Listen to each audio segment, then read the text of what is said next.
Good evening. Welcome to News 360. We're coming to you live from our studios here at Adesanwe in Accra. My name is Solis Rose Korte.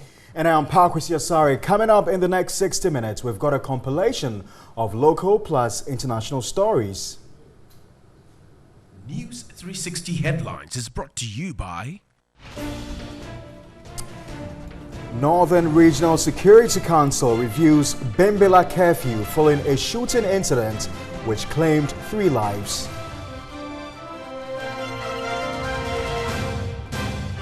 Now, Joint Police Military Reinforcement deployed to Ashanti Achim North and Setra from Plains District of the Ashanti region to flush out nomadic herdsmen.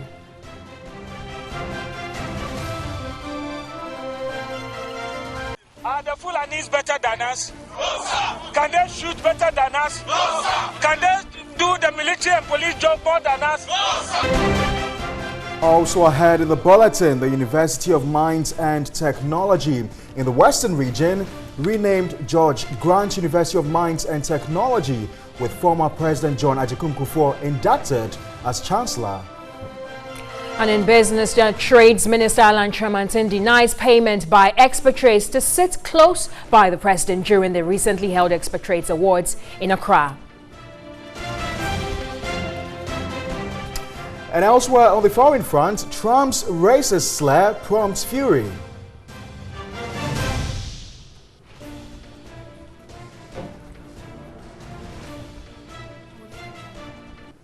Now we have all these and more, including sports and entertainment, coming up in the next 60 minutes.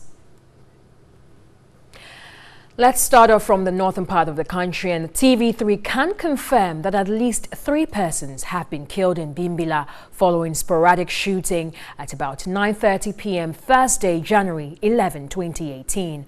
A total of 10 victims were shot by the gunmen who stormed the usual sitting place, opened fire and sped off.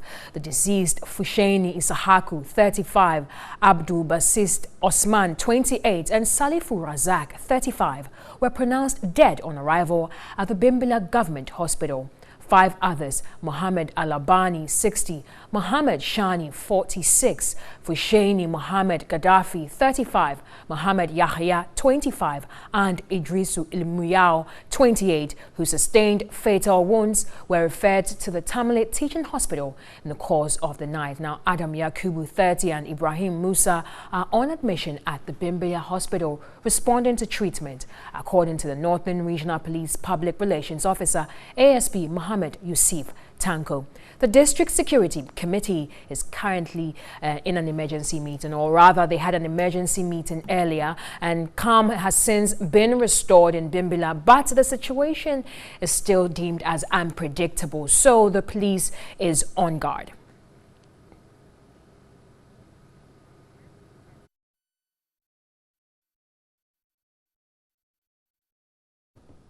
Away from the northern part of this country, let's go to Parliament, where the Trades Minister, Alan Kyerematen, has denied any payments made by expatriates to sit close to the president during the recently held Expatriate Awards in Accra.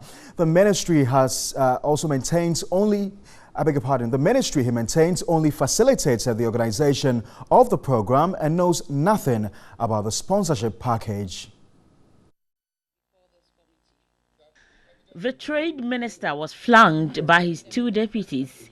In his presentation, he indicated the Millennium Excellence Foundation approached the ministry in June last year, requesting its assistance to organize the Maiden Expatriate Business Awards. It was followed with the signing of an MOU which clearly spelled out the responsibilities of both parties. According to him, the organization, mobilization of funds were all done by the foundation, including the sponsorship package through which some funds were raised. He denied any extortion, saying all monies contributed towards the event were voluntary. The Trades Minister revealed none of the 17 personalities at the presidential high table paid any money prior to the event. He, however, admitted the CEO of Interplast paid a cedi equivalent of $100,000 to support the program. The company was represented by the executive chairman of the company, Mr. Fakri. because this is, as we are saying, it is matter of public record now. Mr. Fakhri has been known to the president for over 40 years. Indeed, the president has been the lawyer, was the lawyer of Mr. Fakhri for many years. Are we suggesting that Mr. Fakhri has to pay $100,000 to sit and speak to somebody who was his client so many years ago and a personal friend? You have to be specific in the answers to the questions that are being asked. I take your reaction to this issue in good faith, and I understand why you would react the way you have reacted. But can we spare ourselves a sermon on the mountain and then get to the bottom of this matter? Alan Kyerematen said no expatriate paid to have dinner with the president, as is being speculated. Another issue that stirred controversy was whether or not the monies received were considered public funds.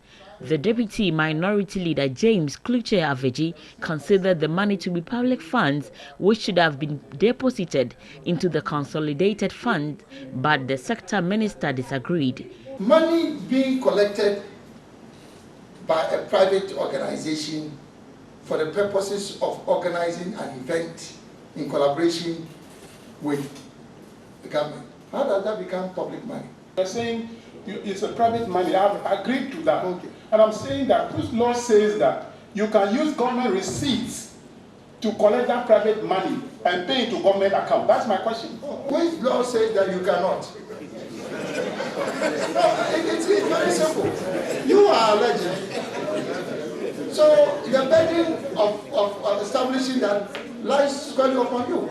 He was also cross-examined by the remaining members of the committee and subsequently discharged.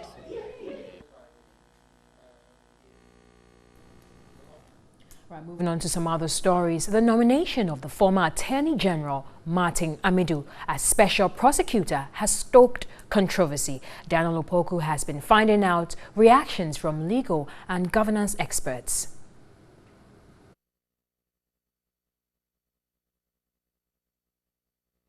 There have been mixed reactions over the appointment of Martin Amidu as Special Prosecutor. While the NDC insists the nominee is tainted and doubt his impartiality, others have touted the anti-corruption crusader as having demonstrated to be independently minded. In our tradition, we say that if your mother is accused of witchcraft, to have the legitimacy to deal with other witches, you must first of all deal with your mother. And so we hope that, allegations of corruption emerging in this government will be dealt with seriously by the Special Prosecutor to obtain the necessary legitimacy to be able to deal with past questions of corruption and corruption-related offenses. I believe that once it's coming from the NDC, he's therefore going to witch hunt his own political members. Do you see the same way? Are there witches in those political parties? If there are no witches, there can be no witch hunt. So I don't understand this question of people talking about witch hunting, witch hunting, witch hunting. If you are not a witch, then there is no hunting. The former Supreme Court judge was elated about his appointment and recalled Martin Amidu's role in fighting corruption as Attorney General. When he was Attorney General, he was dealing most of the cases for government. When he was Attorney General, he did not shy for telling the president of this country no, when he thought he should say no. So I have very great confidence in Mr. Amidu. This appointment is excellent. A local governance expert, Dr. Eric Odrosai, said anyone aggrieved in the course of the work of the Special Prosecutor could seek redress from human rights courts.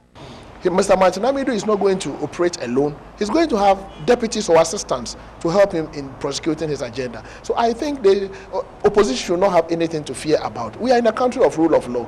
If you are witch hunted unnecessarily, they have every right to go to the Human Rights Court. The Executive Director of the Ghana Center for Democratic Governance, CDD Ghana, Professor Emmanuel Jimabwedi, is confident his appointment would consolidate the country's democracy.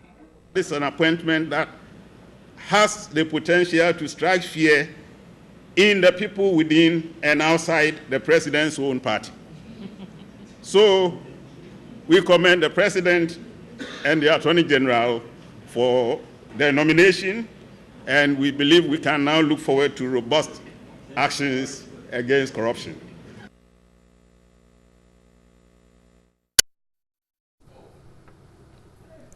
All right, so don't forget that you're still tuned into News 360, and we are coming to you live from our studios here at Adesanwe in Accra. You can also visit our website www.3news.com for more news updates.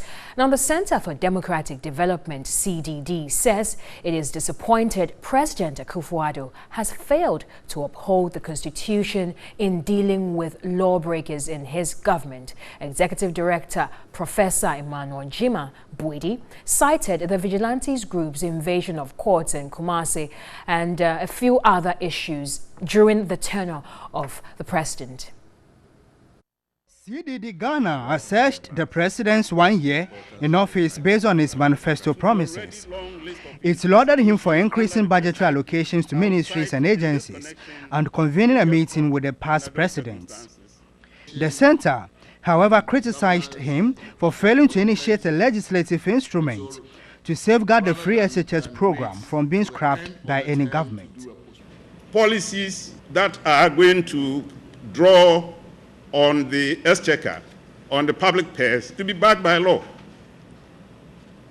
By failing to do so, this apparently popular education initiative has repeated the same mistake that the Kufuor administration made in changing the duration of senior secondary school education from 3 to 4 years by fiat, only to be reversed by the Mills government also by fiat. Again, the center expressed dismay at the president for failing to address the corruption scandals which have affected some of his political appointees. It cited the corruption allegations at the Public Utilities Regulatory Commission, PURC, BOST, and other agencies. The exposures should continue, and the media's responsibility, and all of us our responsibility to expose corruption, more prosecutions, retrievals of stolen money, but more importantly, public education. And that will mean... CDD Ghana again lashed out at the president for not being firm in dealing with vigilante groups and other lawbreakers from his party. It stands accused for pampering ruling party lawbreakers and offending full soldiers and vigilantes. And so the expectation of enhanced rule of law, especially by being blind to party, by government and the state being blind to party colors in the application of the law, has so far remained unfulfilled. In a related development, a local governance expert, Dr. Eric Odro-Osai, has also criticized the president for not improving the allowances of district assembly members after his promise prior to elections. In other news, the Ghana Statistical Service, in collaboration with the Ministry of Food and Agriculture, is leading the implementation of the Ghana Census on Agriculture, while the last census on agriculture was conducted in 1985. A census of agriculture is a statistical operation covering the whole country and allows for the collection, processing, analysis, and dissemination of data on the structure of agricultural operations. Data is collected directly from households and institutions engaged in commercial agriculture. In addition, information is collected on communities, mainly on the geography, availability of basic socio-economic facilities, transport infrastructure, community services, potential for development and construction. The Minister of Food and Agriculture, Dr. Efuye Akoto, a member of the steering committee for the census, said the exercise will provide the country with complete and reliable information on the agricultural activities. And I have been the biggest critic of agricultural statistics, both in Parliament and since I became the minister a year ago. And the directorate, they will bear me out that anytime I see them, I'm attacking them for feeding me with the wrong statistics. The margin of error is so huge because the structure is based on a 33-year-old structure.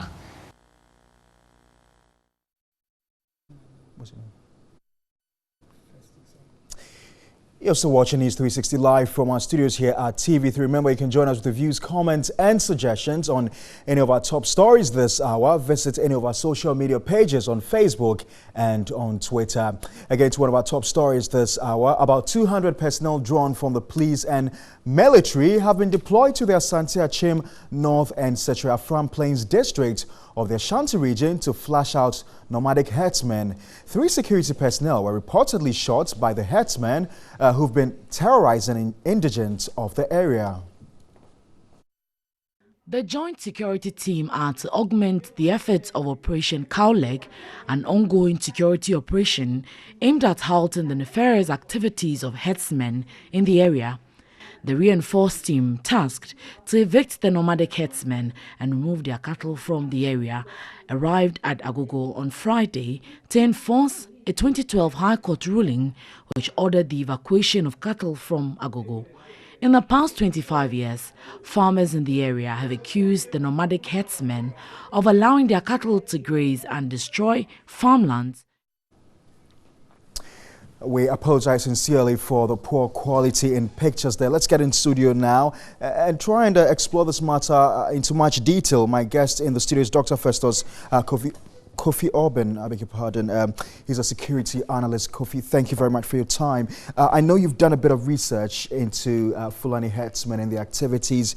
What do you think is the biggest challenge we face as a country?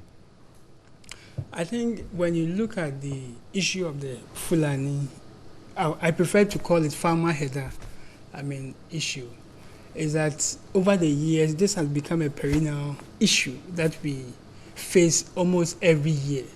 But we've not been able to find an amicable solution to the problem, which suggests that there's something perhaps wrong with the kind of approach and interventions we've put in place in the past. And as a country moving forward, we need to look at how we can put in place sustainable measures to deal with this problem or manage it once and for all. And does the sustainable measures include what the police service has just declared, the shoot and kill approach? Is that sustainable?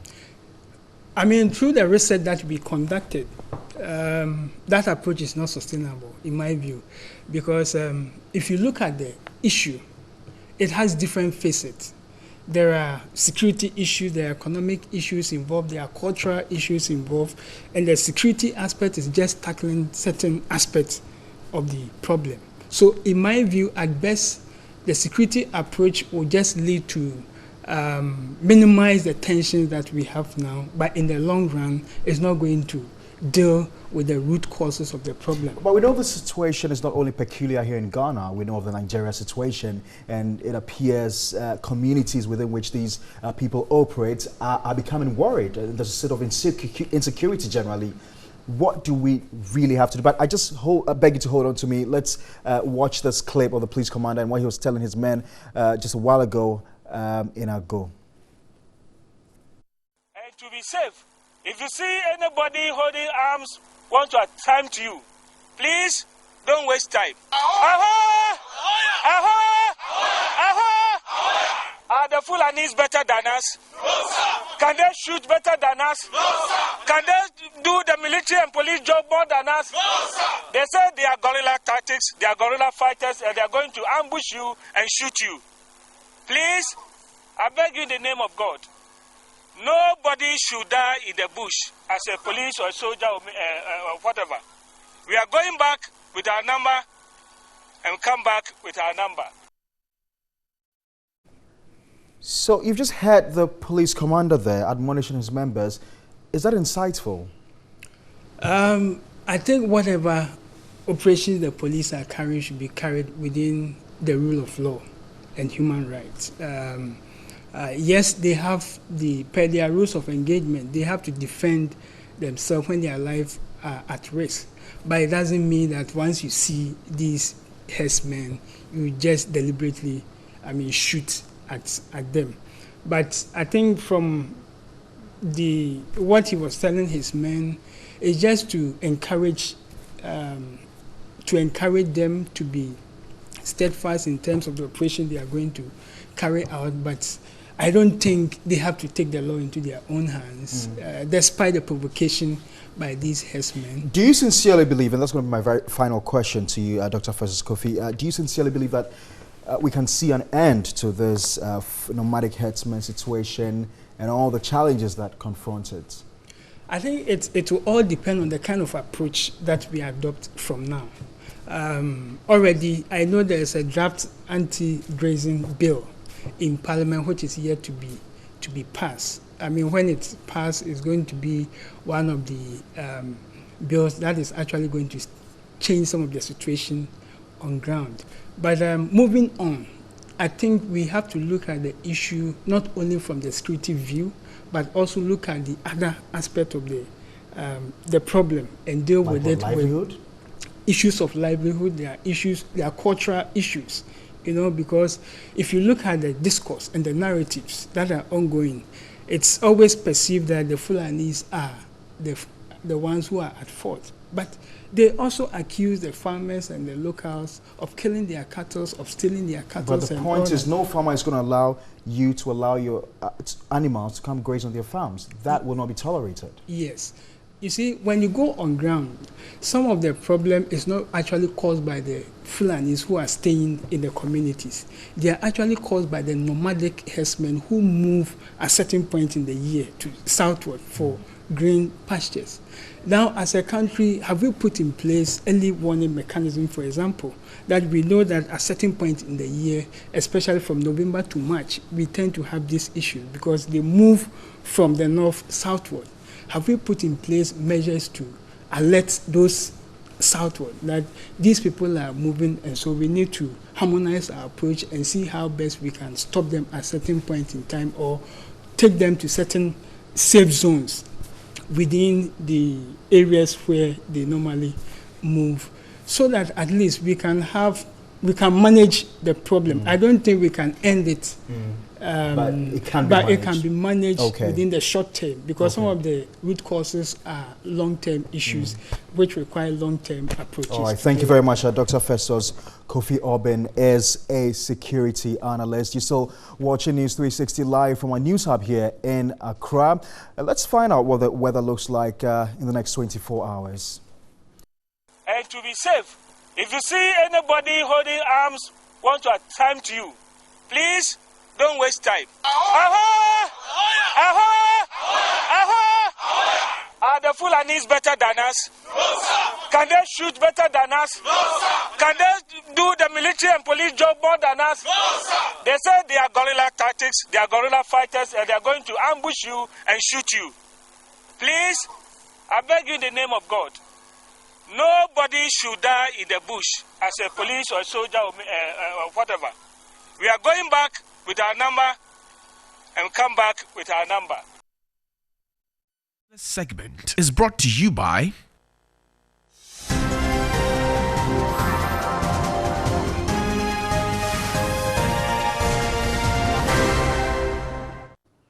Good evening to you and thanks for staying with us on News 360. Time for business. My name is Nanikia Mensah Brampa. Government is seeking to raise some 11 billion cedis in the first quarter of the year through debt securities. Of the amount, 9 billion cedis will be used to roll over maturities, and the remaining 2 billion cedis be used to meet government's financing requirement for the period. A statement issued by the Debt Management Office of the Ministry of Finance indicated about 5 billion cedis in 91-day treasury bills will be issued in January, February and March, and a total of 1.8 billion cedis in 182 treasury bills also in the same period. A 1-year and 2-year note amounting to about 2.5 billion cedis will also be auctioned, while a 3-year 600 million cedis bond will be auctioned in February, and a 5-year 1 billion cedi bond will be auctioned in March. Economist Edu Owusu-Sarkodie said it's important for governments to be concerned about the end use of the money they borrow, adding that it's only appropriate if money borrowed is invested and the returns are higher than the interest. As at the end of 2008, the public debt was around 9.5 billion, then it was increased to about 36 billion by the end of 2012. Then between 2013 and 2016, the public debt increased by about 88 billion Ghana cedis. So it's quite puzzling to see that your public debt stock increased that sharp within a certain period. The industrial sector didn't grow, and your GDP growth rate was so low, something doesn't add up. So the advice to this government is not to repeat certain mistakes that were made in the past. They must borrow and use the funds for infrastructure development for any activity that will grow the economy and create jobs. The 11 billion cedis to be raised is lower than the 17.4 billion cedis raised by government in the same first quarter of 2017. If you grow the real sector and your businesses are able to expand, these businesses would pay corporate tax, their employees will pay income tax, and government will in turn get its revenue back. In other news, the Chief Executive Officer of the Ghana Chamber of Bulk Oil Distributors, Senyor Hosey, has blamed the diversion of Pemex fuel on the regulatory and cultural system in the country. He said despite the data and information available on those involved in the diversion, no one has been held accountable. There have been at least 200 cases of Pemex fuel diversions in the country since January last year. According to the National Petroleum Authority, a total of 3.3 million liters of Pemex fuel was diverted by oil marketing companies and transporters between January and October 2017. The country lost an estimated 7 million cedis in subsidies due to the illegality, which suggests serious inefficiencies in the regulation of the petroleum sector. The NPA directed the National Pemex Fuel Committee to stop the supply of Pemex fuel to oil marketing companies and transporters, accusing them of diverting over 3 million liters of the product in 8 months last year. The CEO of the Chamber of Bulk Oil Distributors, Senyor Hosey, said private sector participants should not solely be blamed for the diversion. Whatever you do, there are operatives within the industry who are participating in this entire diversion. People are caught, people are known, but still nobody is held accountable. So all you are doing practically is encouraging people to continue. All right, culture and attitudes are defined by the reward patterns and the punishment patterns that you have within a certain environment. He understood the need for accountability and enforcement. If you do it and then you make money and nobody holds you accountable, the regulators know, the government knows, the police knows, national security knows, and nobody is holding you accountable. So we either start cracking the whip, holding people responsible, or we stop trying to pretend to be dealing with it. Because that's where the problem is. People keep going scot-free. The people involved are known. There's so much information and data to show the people involved. And mind you, there are requests that tariffs and taxes should be put on Pemex to at least curb some of these things. But you can get more news on our website, it's 3news.com. That will do for business tonight. My name is Nanekia Mensah Brampa. Pakwesi Sare stands by with more. Thanks very much, my great friend Nanekia Mensah Brampa, for the very latest news in business. In other stories, the University of Mines and Technology at Tarkwa in the Western region has been renamed the George Grant University of Mines and Technology at a special congregation. The former President John Agyeku Kufuor was also installed its chancellor. Originally known as the Tarkwa Technical Institute in 1952, when it was first established, the school became a fully fledged university in November 2004 by an Act of Parliament, Act 677, and commissioned in August 2005. President Kufuor was instrumental in the upgrading of the school into a university. That I shall dedicate myself to the service and well-being of the university. And to do right to all manner of persons. And to do right to all manner of persons. Chairman of the university's council, Dr. Stephen S. Urinchi, appealed to government to allocate funds to the school for the completion of projects. George Alfred Grant, popularly known as Pa Grant, was a merchant and a politician. The timber merchant established a flourishing export business at a time when the trade was dominated by European companies. As a political activist, he was the founder and first president of the United Gold Coast Convention (UGCC) in 1947. Grant was also a member of the Aborigines Rights Protection Society and was instrumental in many development projects, including introducing street lighting and pipe-borne water to Sekondi and Axim. All right, so you're still watching News 360. We'll be right back with more after this. Stay with us.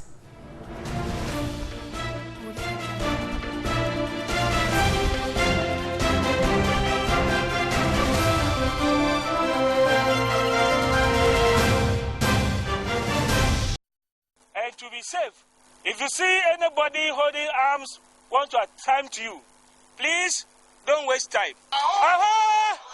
Aha! Aha! Are the Fulanis better than us? No, sir. Can they shoot better than us? No, sir. Can they do the military and police job more than us? No, sir. They say they are guerrilla tactics, they are guerrilla fighters, and they are going to ambush you and shoot you. Please, I beg you in the name of God, nobody should die in the bush as a police or a soldier or whatever. We are going back with our number and come back with our number.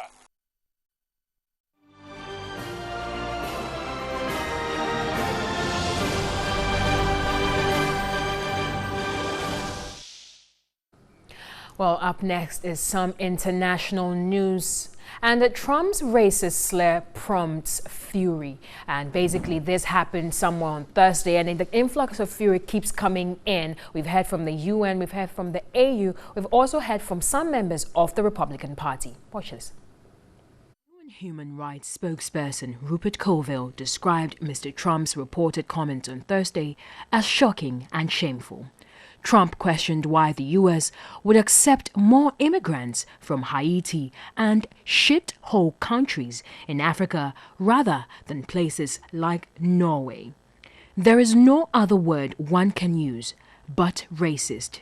You cannot dismiss entire countries and continents as shitholes whose entire populations who are not white are therefore not welcome. The positive comment on Norway makes the underlying sentiment very clear, Mr. Colville added. The African Union also says it is frankly alarmed by President Donald Trump's statement. AU spokeswoman Eba Kalondo tells reporters it is particularly surprising as the United States of America remains a global example of how migration gave birth to a nation built on strong values of diversity and opportunity. Republican U.S. Representative Maya Love, a daughter of Haitian immigrants, said the comments were unkind, divisive, and elitist. Called on Mr. Trump to apologize to the American people and to the countries he denigrated. We'll be right back with more news after this. Stay with us.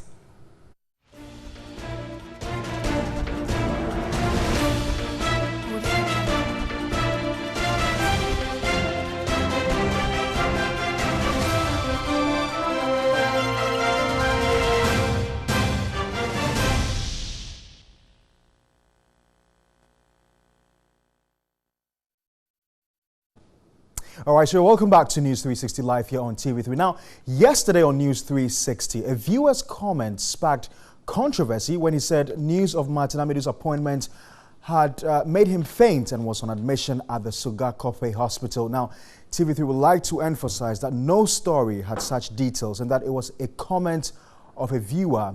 But that comment wasn't taken lightly at all by Mr. Woyome's lawyers. Reginald Dogbe is Mr. Woyome's spokesperson. He joins us live on the phone line.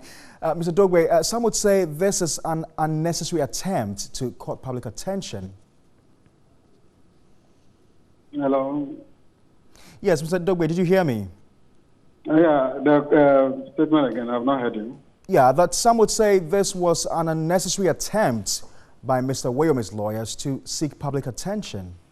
What was an unnecessary attempt? I don't know what you are talking about. That you issued a statement yesterday reacting to the viewer comment here on News 360 yesterday. Thank you very much, and thanks to your viewers. Yesterday, just after the Matiamidu's appointment, we started receiving calls from all over the country, from friends, supporters, and sympathizers. There was a report on TV3 that Mr. Uyome fainted on hearing the appointment of Mr. Matiamidu and was rushed to the Sugakofe government hospital. And some people who are around that environment were also rushing to the hospital. So we said, no, this is not true, because Mr. Uyome is not bothered about who is appointed, his home, not even in Sugakofe. So we thought, no, we should write to TV3. They have put the decision out there already that created an effect with us. And then also through that medium, reach our supporters and people who are worried, family members and the rest, to tell them nothing of the sort has happened and they shouldn't be worried. And then if I'm hearing from TV3 that the letter or the release that TV3 paired the news, either prepared by them or read, and the effect it has caused, means the lawyers of Mr. Uyome only want to cut public attention.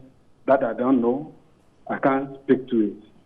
But I can only say effect of what they read yesterday has caused. All right, that's fine. That's fine. So clearly, you did not watch News 360 and you didn't hear that statement. It was actually one of our comments read on our Facebook pages. And, you know, I'm asking this question because there was a plethora of comments on Facebook, some very, you know, laughable. And this was one of them, with even some suggesting that...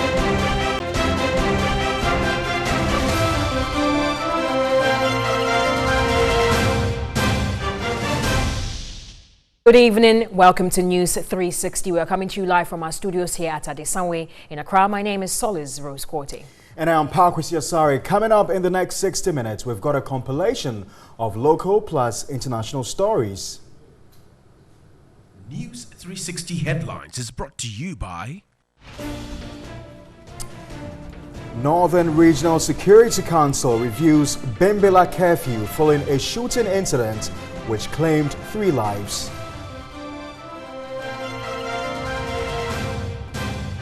Now, Joint Police Military Reinforcement deployed to Ashanti Achim North and Setra from Plains District of the Ashanti region to flush out nomadic herdsmen.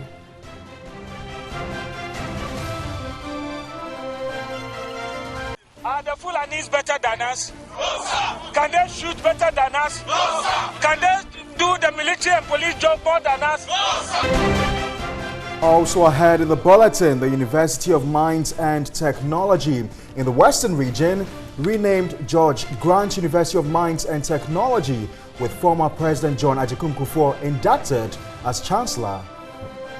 And in business, the Trades Minister Alan Tremantin denies payment by expatriates to sit close by the president during the recently held Expatriates Awards in Accra. And elsewhere on the foreign front, Trump's racist slur prompts fury.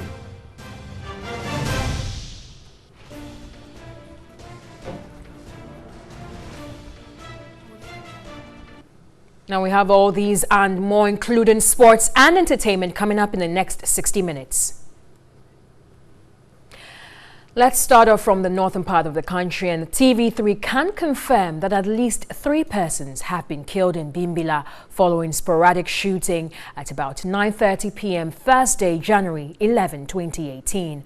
A total of 10 victims were shot by the gunmen who stormed the usual sitting place, opened fire and sped off.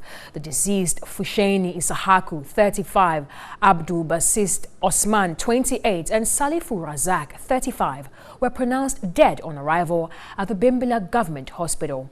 5 others: Mohammed Alabani, 60, Mohammed Shani, 46, Fushaini Mohammed Gaddafi, 35, Mohammed Yahya, 25, and Idrisu Ilmuyao, 28, who sustained fatal wounds, were referred to the Tamale Teaching Hospital in the course of the night. Now, Adam Yakubu, 30, and Ibrahim Musa are on admission at the Bimbia Hospital, responding to treatment, according to the Northern Regional Police Public Relations Officer, ASP Mohammed Yusuf Tanko. The District Security Committee is currently in an emergency meeting, or rather they had an emergency meeting earlier, and calm has since been restored in Bimbilla, but the situation is still deemed as unpredictable, so the police is on guard.